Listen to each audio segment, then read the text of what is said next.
नमस्कार, आप देख रहे हैं इंडिया टीवी न्यूज। उत्तराखंड में चार धाम यात्रा की तैयारियों पर मंथन शुरू हो गया है।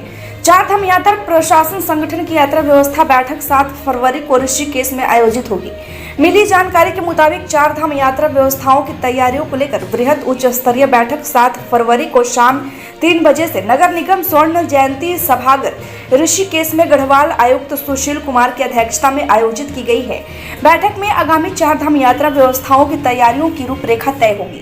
वहीं बद्रीनाथ केदारनाथ मंदिर समिति के अध्यक्ष अजेंद्र अजय का कहना है कि पिछले वर्ष के भांति इस वर्ष भी यात्रा सरल और सुगम होगी। सरकार पूरी तरह यात्रा के लिए तैयार है। आपको बता दें कि उत्तराखंड में 22 अप्रैल से चार धाम यात्रा शुरू हो जाएगी। श्री गंगोत्री यमुनोत्री धाम के कपाट परंपरागत रूप से अक्षय तृतीया के दिन खुलते हैं, जबकि श्री बद्रीनाथ धाम के कपाट 27 अप्रैल और श्री हेमकुंड साहिब के मई माह में खुलेंगे।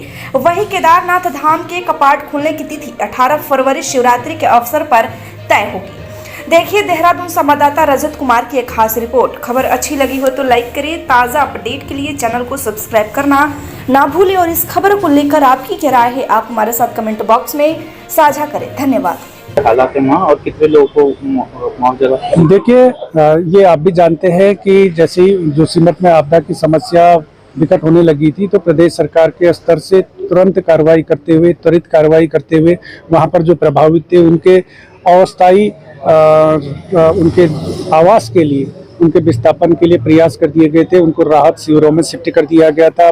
विभिन्न जो होटल थे, गेस्ट हाउसेज थे, विद्यालय थे, उनमें शिफ्ट कर दिया गया था और वहाँ पर उनकी बहुत अच्छे तरीके से उनके भोजन की, आवास की, उनके मेडिकल फैसिलिटी वहाँ पर उनको उपलब्ध कराई गई थी। इसके अलावा क्योंकि जोशीमठ में आप जानते हैं कि ठंड का प्रकोप रहता है, तो उस लिहाज से ठंड से बचाव के लिए भी सारे उपाय किए गए। उनको हीटर, ब्लोअर, इलेक्ट्रिक केटल, अलाव की व्यवस्थाएँ की गई और उनके अस्थायी आवास के लिए जो लोग राहत शिविरों में रह रहे हैं उनके समक्ष एक विकल्प दिया गया है कि अगर वो जब तक उनके अस्थायी पुनर्वास की व्यवस्था नहीं हो जाती है तब तक वो प्री फैब्रिकेटेड हट्स वहाँ पर तैयार किए जा रहे हैं और वो प्री फैब्रिकेटेड हटों में रह सकते हैं। ऐसा भी उनको विकल्प दिया गया है। इसके अलावा जो हमारे समक्ष आप जानते हैं कि विस्थापन और पुनर्वास एक बड़ी समस्या है। विस्थापन और पुनर्वास केवल व्यक्ति का विस्थापन और पुनर्वास नहीं होता, बल्कि उसके साथ में उसके जो सांस्कृतिक संबंध होते हैं, जिस धरती पर रहता है उसके साथ उसका जुड़ाव होता है, एक परंपरा होती है, इतिहास से उसका जुड़ाव होता है।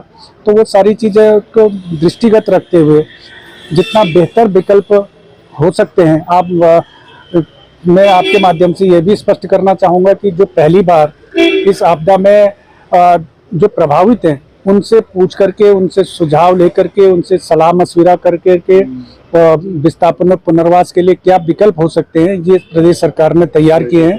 और आपके संज्ञान में होगा ही कि अभी हाई पावर कमेटी की जो बैठक थी उसमें जो भी वहाँ से प्रस्ताव आए थे और उसमें जो भी और अतिरिक्त जो सहयोग हो सकता था मानवता के नाते सहानुभूति पूर्वक, वो हाई पावर कमेटी ने अपनी संस्तुतियाँ प्रदेश सरकार को दे दी और शीघ्र ही कैबिनेट की बैठक में इन सारे विषयों पर चर्चा होगी। और इसके अलावा जो एक उसमें जिसकी प्रतीक्षा सरकार के स्तर पर की जा रही है कि जो आप वहाँ पर जोशीमठ की जो भूधसाव की जो समस्या उत्पन्न हुई थी उसके अध्ययन के लिए, उसके कारणों को जानने के लिए देश की जो शीर्षस्थ तमाम वैज्ञानिक एजेंसियां थी वहाँ पर वो आए थे, उन्होंने अपना अध्ययन किया है और प्रदेश सरकार को उनके जो साइंटिस्ट हैं उनकी रिपोर्ट का प्रतीक्षा है। और वो रिपोर्ट मिलते ही उसमें जो विस्थापन और पुनर्वास की प्रक्रिया है उसको अंतिम रूप दे दिया जाएगा। इसके अलावा क्योंकि आप जानते हैं जोशीमठ का अपना एक पौराणिक महत्व है,